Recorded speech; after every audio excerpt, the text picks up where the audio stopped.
Saat anakku memegang tanganku erat dan berbisik, "Bu, kita tidak aman," dadaku seakan runtuh seketika. Semua yang selama ini kupercaya, rumah, pernikahan, sosok ayah, retak dalam satu kalimat pendek itu.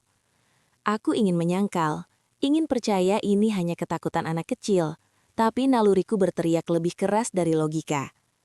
Malam itu aku sadar, jika aku memilih diam, aku bukan sedang menjaga rumah tangga. Aku sedang membiarkan anakku sendirian menghadapi ketakutan yang seharusnya tak pernah ia kenal. Sebelum ceritanya dimulai, silahkan tulis di kolom komentar dari daerah mana saja teman-teman yang menonton cerita ini. Jangan lupa like dan subscribe agar channel ini berkembang dan bisa mempersembahkan cerita yang lebih menarik lagi. Aku selalu percaya bahwa rumah adalah tempat paling aman di dunia. Bukan karena dindingnya kuat atau pintunya selalu terkunci rapat, tapi karena di dalamnya ada orang-orang yang kucintai. Aku adalah seorang ibu. Hidupku sederhana, jauh dari kata mewah, tapi cukup. Cukup untuk makan bersama setiap hari, cukup untuk tertawa kecil di ruang tamu, cukup untuk merasa bahwa aku berada di tempat yang benar. Sejak kecil aku tidak pernah membayangkan hidup yang gemerlap. Aku hanya ingin menjadi istri yang baik dan ibu yang hadir. Dan ketika aku menikah, aku merasa doaku terkabul. Suamiku bukan pria yang banyak bicara, tapi ia terlihat bertanggung jawab. Ia bekerja keras, jarang mengeluh, dan selalu berkata bahwa semua yang ia lakukan adalah demi keluarga. Aku percaya padanya, sepenuhnya. Anakku adalah pusat duniaku. Ia masih kecil, manja, dan memiliki hati yang sangat peka. Ia mudah tersenyum, tapi juga mudah menangis. Sejak lahir, ia selalu lebih dekat denganku. Jika terbangun malam hari, ia akan mencariku. Jika takut, ia akan memelukku erat-erat, seolah tubuh kecilnya tahu bahwa disinilah tempat paling aman baginya. Aku menganggap itu wajar.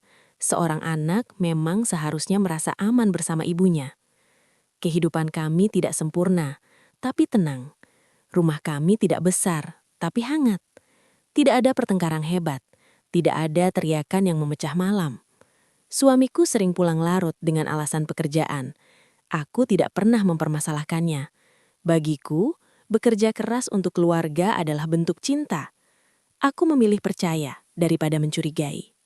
Namun, ada hal-hal kecil yang perlahan muncul, seperti bisikan halus yang awalnya kuabaikan. Anakku mulai mudah terkejut, suara pintu tertutup saja bisa membuatnya menoleh cepat dengan mata membesar. Ia tidak lagi mau bermain sendirian di kamar. Jika aku ke dapur terlalu lama, ia akan mengikutiku, menarik bajuku, memastikan aku benar-benar ada. Aku mulai memperhatikan bahwa ia tidak suka ditinggal berdua dengan ayahnya terlalu lama. Jika aku harus keluar sebentar, ia akan bertanya berkali-kali kapan aku kembali. Pernah suatu kali, aku hanya ke tetangga depan rumah, dan ketika kembali, ia menangis seolah aku pergi berhari-hari. Suamiku menganggapnya berlebihan. Katanya, anak terlalu dimanja. Aku ikut menenangkan diri. Aku berkata pada diriku sendiri bahwa ini hanya fase. Anak-anak memang bisa berubah-ubah. Mungkin ia sedang lebih sensitif. Mungkin aku terlalu protektif. Aku memilih logika, karena mencurigai orang yang kita cintai adalah hal paling sulit untuk dilakukan. Tapi, perasaan tidak nyaman itu tidak pernah benar-benar pergi. Ada malam-malam di mana aku terbangun tanpa alasan jelas. Jantung berdebar, seolah ada sesuatu yang salah, tapi aku tidak tahu apa. Aku menatap wajah anakku yang tertidur di sampingku, lalu melihat ke arah pintu kamar yang tertutup dan bertanya dalam hati, kenapa aku merasa tidak setenang dulu? Suamiku tetap seperti biasa, pendiam, jarang membicarakan perasaan. Jika kutanya tentang pekerjaannya, jawabannya singkat. Ia terlihat lelah, dan aku tidak ingin menjadi istri yang menambah beban. Aku menelan pertanyaan-pertanyaanku sendiri, meyakinkan diri bahwa rumah ini baik-baik saja. Hari-hari berjalan seperti biasa, sampai suatu sore yang seharusnya juga biasa saja. Aku menjemput anakku, lalu kami berjalan pulang. Matahari mulai turun, cahayanya lembut, udara sore terasa tenang. Aku menggenggam tangan kecilnya, merasa hangat dan bersyukur. Tidak ada firasat buruk. Tidak ada tanda bahwa hidupku akan berubah setelah itu. Tiba-tiba langkah anakku melambat. Pegangannya di tanganku mengeras. Ia berhenti berjalan, lalu memeluk lenganku dengan kedua tangannya, seolah takut melepasku. Aku menoleh dan melihat wajahnya pucat, matanya berkaca-kaca. Nafasnya pendek, seperti menahan tangis. Aku menunduk, berusaha tersenyum, bertanya dengan suara lembut, "Ada apa?" Ia mendekatkan wajahnya ke telingaku. Suaranya sangat pelan, hampir seperti bisikan yang takut didengar dunia. Kalimat itu keluar perlahan, tapi menghantam dadaku lebih keras dari teriakan manapun. "Bu, kita nggak aman." Saat itu, dunia seolah berhenti berputar. Aku masih berdiri di tempat yang sama, masih menggenggam tangannya, masih berada di sore yang sama. Tapi ada sesuatu yang runtuh di dalam diriku. Kalimat sederhana itu membuat logikaku goyah, membuat semua pembenaran yang selama ini kubangun retak seketika. Aku menatap wajah anakku, mencoba mencari tanda bahwa ini hanya imajinasi. Tapi yang kulihat hanyalah ketakutan yang terlalu nyata untuk anak seusianya. Dan untuk pertama kalinya sejak menjadi ibu, aku merasa rumah yang selama ini kupercaya mungkin bukan tempat seaman yang selama ini kuyakini. Kalimat itu terus terngiang di kepalaku sepanjang perjalanan pulang. Tanganku masih menggenggam tangan anakku, tapi rasanya seperti aku yang sedang dituntun olehnya. "Bu, kita nggak aman." Aku mencoba menertawakannya di dalam hati, berusaha menganggapnya hanya ketakutan sesaat. Anak-anak memang kadang berkata hal aneh, tapi ada sesuatu di cara ia mengatakannya yang membuat dadaku terasa sesak. Sesampainya di rumah, anakku tidak langsung berlari masuk seperti biasanya. Ia menempel di kakiku, matanya sesekali melirik ke arah pintu, seolah memastikan sesuatu. Aku menunduk dan bertanya dengan nada paling lembut yang bisa kupakai, mencoba menggali apa maksud ucapannya tadi. Tapi begitu aku menyebutkannya, wajahnya berubah.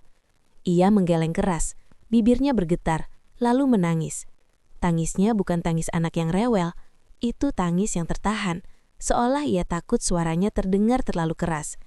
Aku memeluknya, menenangkan, berkata bahwa ibu ada, bahwa semuanya baik-baik saja. Tapi pelukannya justru semakin erat, dan ia hanya mengulang satu permintaan yang membuat hatiku semakin tak tenang. "Bu, jangan pulang cepat ya." Aku terdiam.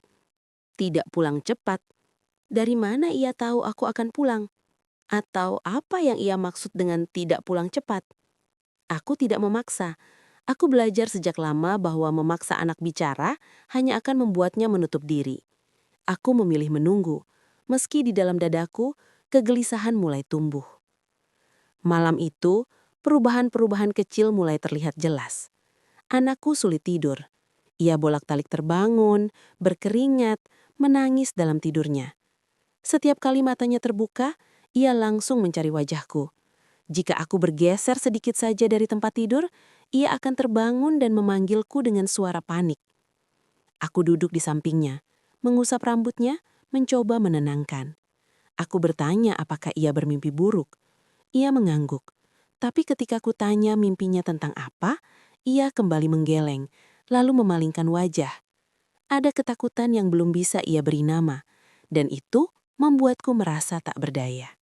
Hari-hari berikutnya, kebiasaan kecilnya berubah. Ia mulai menutup pintu kamarnya rapat-rapat. Padahal sebelumnya, ia selalu suka pintu terbuka.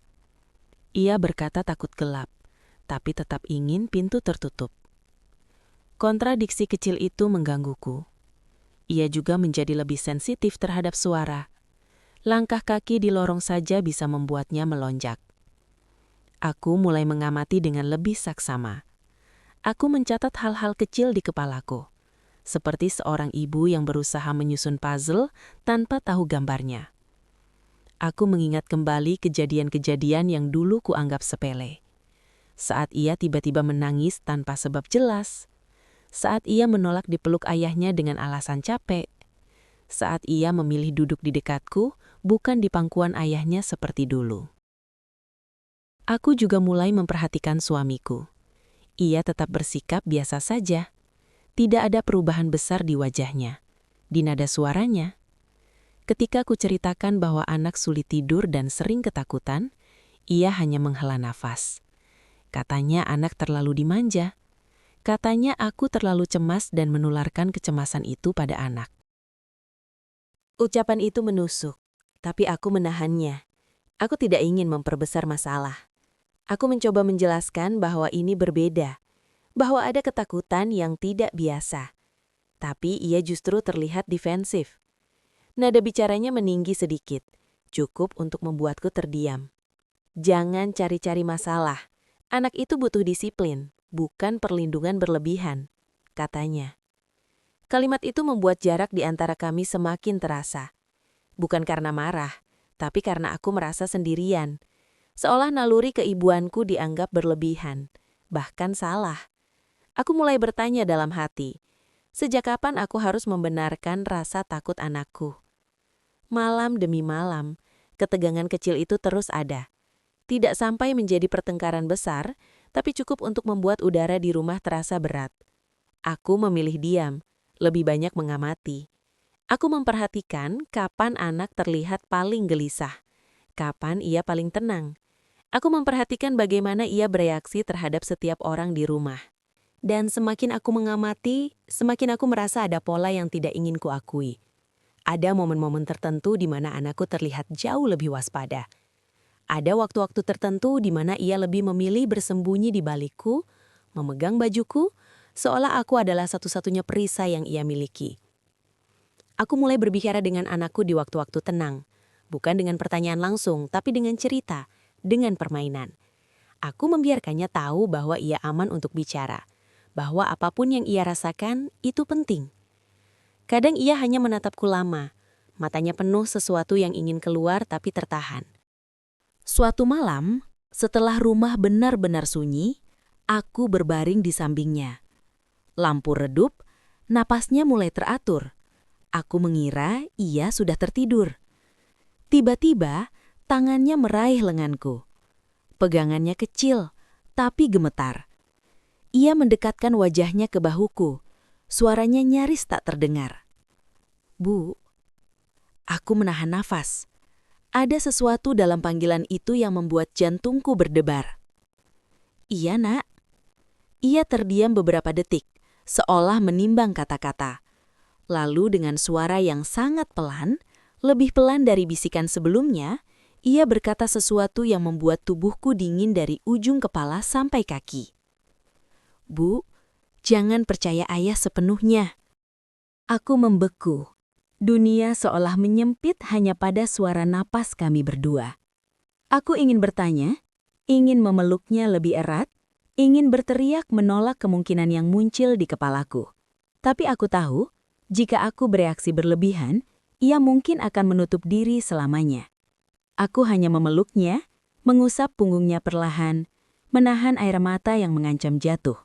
Di dalam hatiku, sesuatu benar-benar retak, bukan karena tuduhan, bukan karena kepastian, tapi karena naluri seorang ibu yang baru saja menyadari bahwa rasa aman yang selama ini ia yakini mungkin hanyalah ilusi. Dan malam itu, aku tahu, aku tidak bisa lagi berpura-pura semuanya baik-baik saja. Setelah malam itu, setelah kalimat kecil yang keluar dari mulut anakku dengan suara gemetar, aku tidak lagi bisa mengatakan pada diriku sendiri bahwa semua ini hanya imajinasi. Ada sesuatu yang berubah di dalam diriku. Bukan ledakan emosi, bukan kemarahan yang meledak-ledak, tapi kewaspadaan yang dingin dan tenang. Seperti ada bagian dari diriku yang bangun dan berkata pelan, "Sekarang dengarkan nalurimu." Aku tahu satu hal dengan pasti. Aku tidak boleh gegabah. Aku tidak boleh menuduh tanpa bukti. Aku tidak boleh memancing emosi. Jika aku salah, aku akan menghancurkan keluargaku sendiri. Tapi jika aku benar dan aku diam, aku tidak akan pernah memaafkan diriku seumur hidup. Maka aku memilih jalan paling sunyi. Aku mengamati. Aku memperhatikan bahasa tubuh suamiku. Hal-hal kecil yang dulu luput dari perhatianku kini terasa berbeda.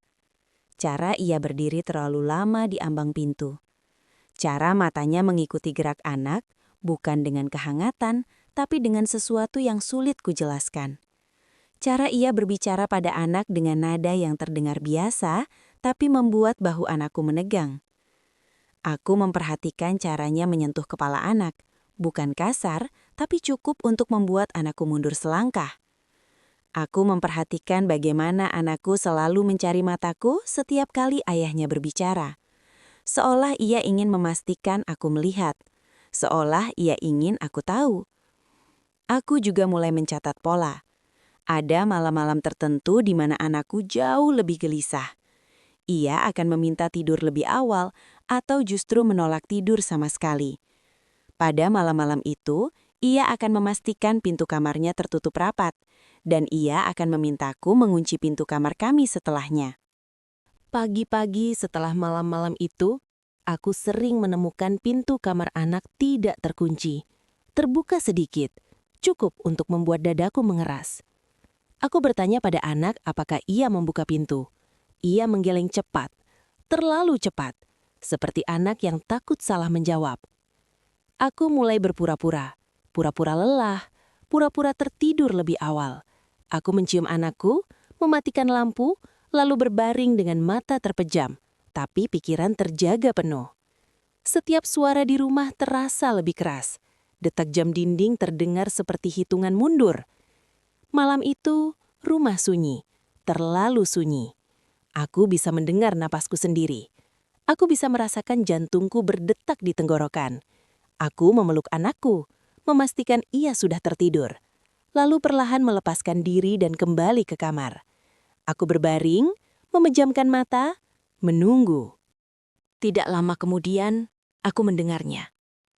Langkah kaki. Pelan. Hati-hati. Seperti seseorang yang tidak ingin diketahui keberadaannya. Langkah itu bukan menuju kamar mandi, bukan ke dapur. Langkah itu berhenti sejenak di lorong.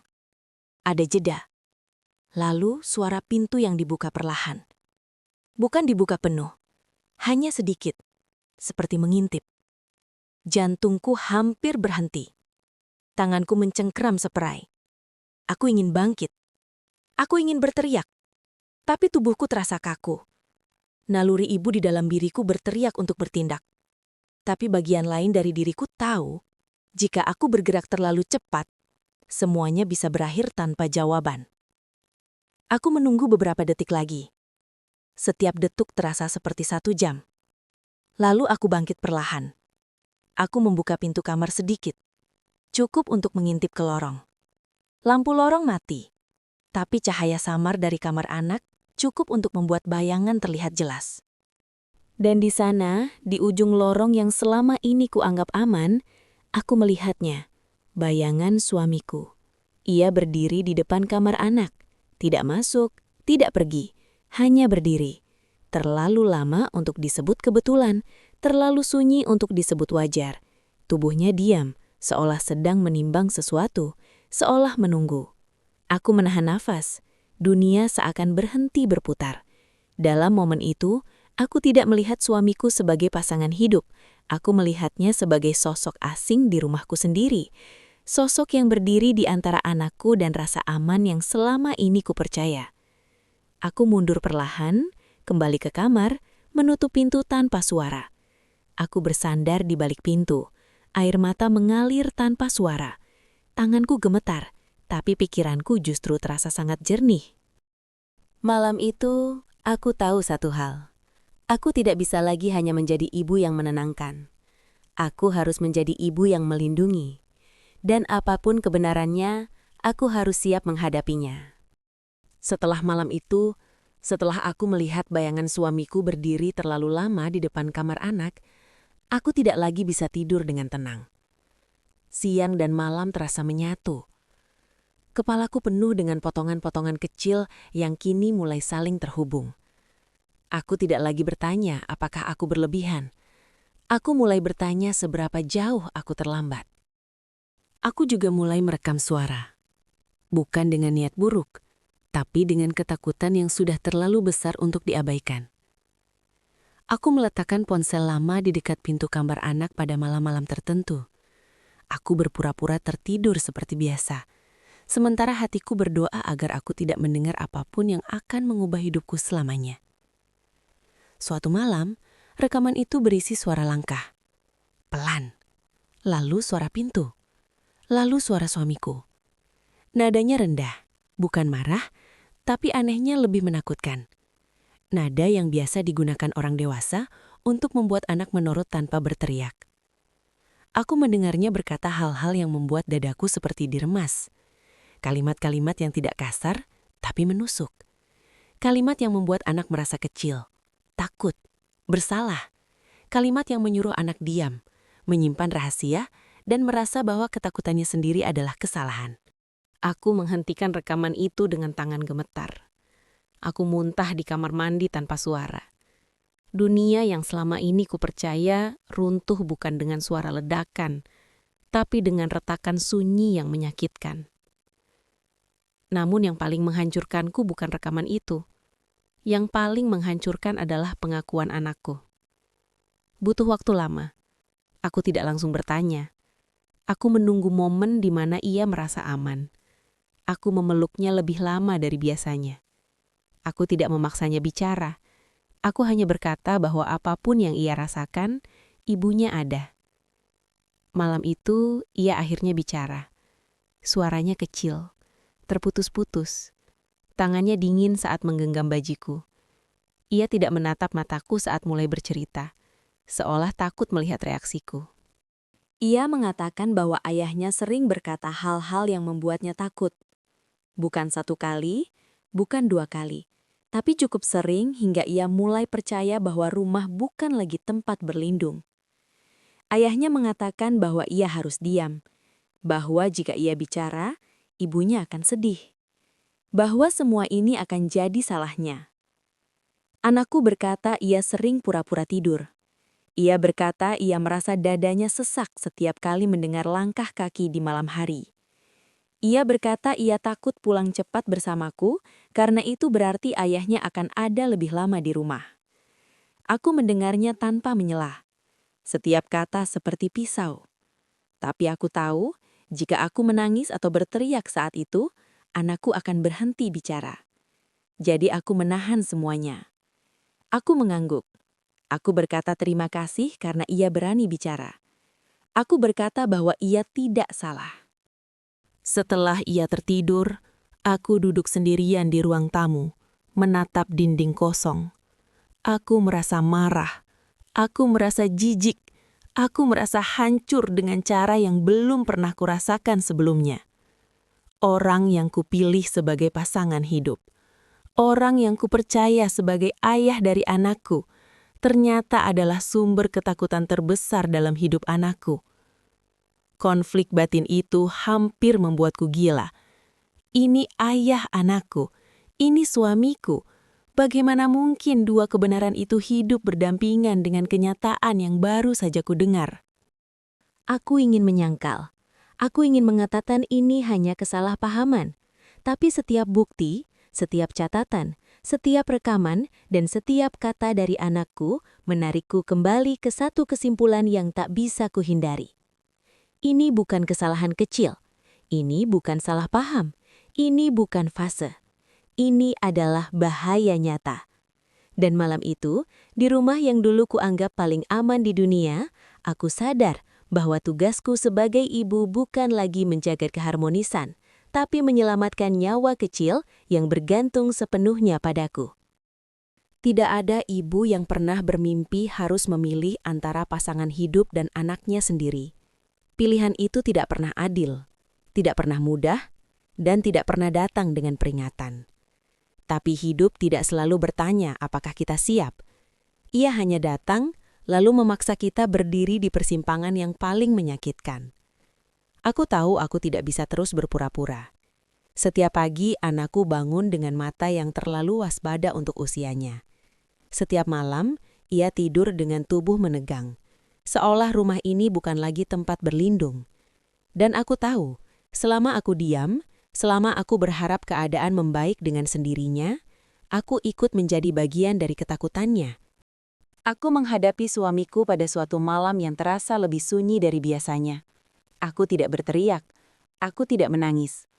Aku hanya berkata bahwa aku tahu ada sesuatu yang salah, dan aku meminta kejujuran. Permintaan sederhana yang seharusnya tidak mengancam siapapun yang tidak punya sesuatu untuk disembunyikan. Jawabannya bukan penyesalan, bukan pengakuan. Yang kuterima adalah penyangkalan yang dingin. Ia tertawa kecil, seolah aku baru saja melontarkan lelucon yang buruk. Ia mengatakan aku terlalu sensitif, bahwa aku terlalu banyak membaca cerita orang lain, lalu membawanya ke rumah sendiri. Ia mengatakan anak kami hanya manja, dan akulah penyebabnya. Kamu yang bikin dia jadi takut, katanya, dengan nada yang begitu yakin hingga sempat membuatku ragu pada pikiranku sendiri. Ia memutarbalikkan semuanya. Katanya aku meracuni pikiran anak. Katanya aku menciptakan masalah yang tidak ada. Katanya aku terlalu lelah, terlalu emosional dan butuh istirahat. Bukan tuduhan. Kata-katanya terstruktur rapi, seperti seseorang yang sudah sering berlatih membela diri dari kebenaran. Itulah saat aku menyadari ini bukan sekadar penyangkalan. Ini adalah gaslighting. Ia ingin aku meragukan diriku sendiri. Ia ingin aku merasa bersalah karena melindungi anakku. Ia ingin aku percaya bahwa naluri seorang ibu adalah kesalahan. Tekanan tidak berhenti di situ. Ia mulai bicara soal uang, soal rumah, soal bagaimana aku tidak akan bisa bertahan sendiri. Ia menyebut namaku, reputasiku, dan bagaimana orang akan memandangku jika aku membuat masalah. Ia berkata tidak ada yang akan percaya ceritaku, bahwa aku akan terlihat berlebihan, dramatis, dan tidak stabil. Setiap kalimatnya bukan hanya menyerangku, tapi menghancurkan ruang aman terakhir yang coba kubangun untuk anakku. Sementara itu, anakku semakin ketakutan. Ia menempel padaku seperti bayangan. Ia menangis tanpa suara di malam hari. Ia mulai bertanya dengan suara gemetar, apakah kami bisa pergi? Bukan liburan, bukan menginap. Pergi tanpa kembali. Saat itulah semuanya menjadi jelas. Ini bukan lagi tentang pernikahan. Bukan tentang mempertahankan citra keluarga. Bukan tentang siapa yang benar di mata orang lain. Ini tentang keselamatan seorang anak. Aku sadar, diam bukan lagi pilihan netral. Diam adalah keputusan untuk membiarkan bahaya terus ada. Dan untuk pertama kalinya dalam hidupku, aku berhenti mencoba menjadi istri yang baik dan mulai sepenuhnya menjadi ibu. Aku tidak mengumumkan apapun. Aku tidak mengancam. Aku tidak memberi tanda. Aku mulai menyiapkan hal-hal kecil dengan tenang. Dokumen, pakaian, beberapa barang yang paling penting bagi anakku. Aku melakukannya seperti orang yang sedang mengemas hidupnya dalam keheningan.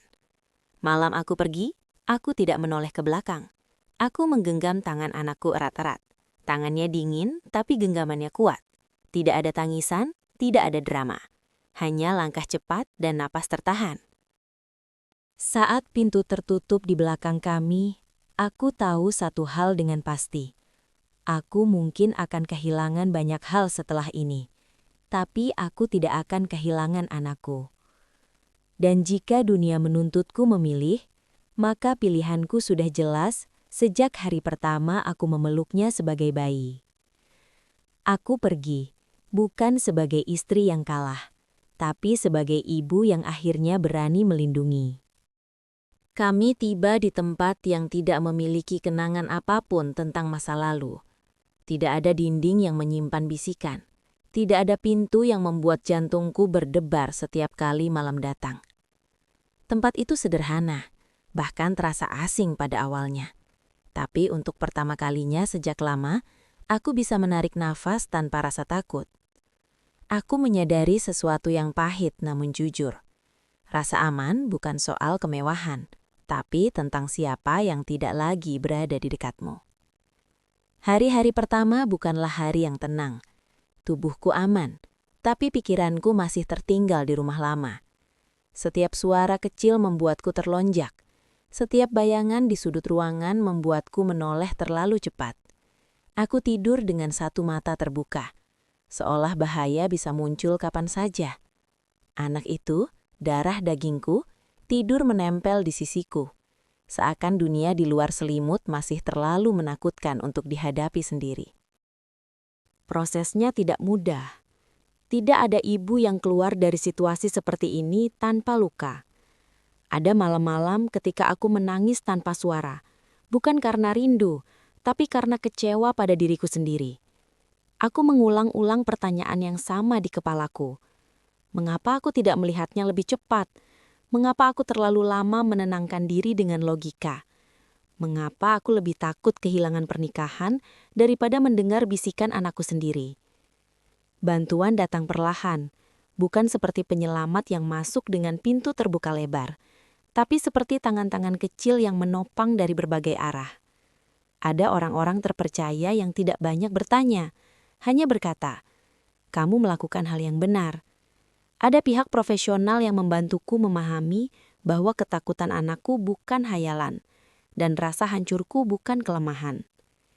Ada proses yang harus dijalani, dokumen yang harus diurus, percakapan sulit yang menguras tenaga.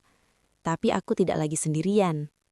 Aku menghadapi kenyataan yang paling menyakitkan. Pernikahanku hancur. Bukan hancur karena pertengkaran besar atau pengkhianatan yang terlihat jelas, tapi karena satu hal yang lebih kejam, cinta yang ternyata tidak pernah aman. Aku menyadari bahwa tidak semua rumah tangga rusak karena kebencian. Ada yang runtuh karena kebenaran yang terlalu lama disembunyikan. Melepaskan bukan hal yang mudah. Ada kenangan baik yang mencoba kembali. Ada suara masa lalu yang berbisik bahwa mungkin aku berlebihan, mungkin aku bisa memperbaikinya. Tapi setiap kali keraguan itu muncul, aku hanya perlu menatap mata anakku. Di sana ada kejujuran yang tidak bisa dipalsukan. Ada ketakutan yang tidak dibuat-buat. Dan ada kelegaan yang perlahan tumbuh sejak kami pergi. Anakku mulai berubah. Tidurnya lebih nyenyak. Napasnya tidak lagi terputus-putus di malam hari. Ia mulai tertawa tanpa melihat ke arah pintu. Ia mulai bertanya tentang hal-hal kecil yang dulu tidak berani ia suarakan. Senyumnya kembali, bukan senyum yang dipaksakan, tapi senyum yang ringan seperti anak-anak seharusnya. Melihat itu, aku tahu satu hal dengan pasti. Keputusan itu menyelamatkan kami berdua. Aku belajar bahwa menjadi ibu tidak selalu berarti menjadi kuat sepanjang waktu. Terkadang, itu berarti mengakui bahwa kita terluka, bahwa kita salah menilai, bahwa kita manusia. Tapi juga berarti bangkit, bahkan saat hati terasa retak, karena ada kehidupan kecil yang bergantung pada keberanian kita. Naluri seorang ibu tidak pernah salah. Ia hanya sering dikalahkan oleh rasa takut, rasa tidak enak, dan harapan palsu bahwa semuanya akan membaik jika kita cukup sabar. Kebenaran memang menyakitkan, tapi kebohongan yang dibiarkan jauh lebih berbahaya. Hari ini, hidupku tidak kembali seperti dulu. Aku tidak memiliki keluarga utuh seperti dalam foto-foto lama. Aku tidak punya jawaban yang rapi untuk semua pertanyaan orang. Tapi aku punya sesuatu yang jauh lebih penting. Anakku aman, dan aku berdiri dengan kesadaran penuh bahwa aku telah melakukan tugasku. Aku hancur, iya. Ada bagian dari diriku yang tidak akan pernah sama lagi. Tapi dari reruntuhan itu, aku membangun sesuatu yang lebih jujur. Rumah baru yang tidak diukur dari temboknya, tapi dari ketenangan di dalamnya. Dan ketika aku mengingat kembali malam itu, saat anakku memegang tanganku dan berbisik pelan, "Bu, kita tidak aman." Aku tahu dunia memang runtuh pada detik itu. Tapi sejak hari itu juga, aku mengerti satu hal yang akan selalu kupegang erat. Tugasku bukan mempertahankan rumah tangga dengan segala cara, melainkan menyelamatkan nyawa dan jiwa anakku, apapun harganya.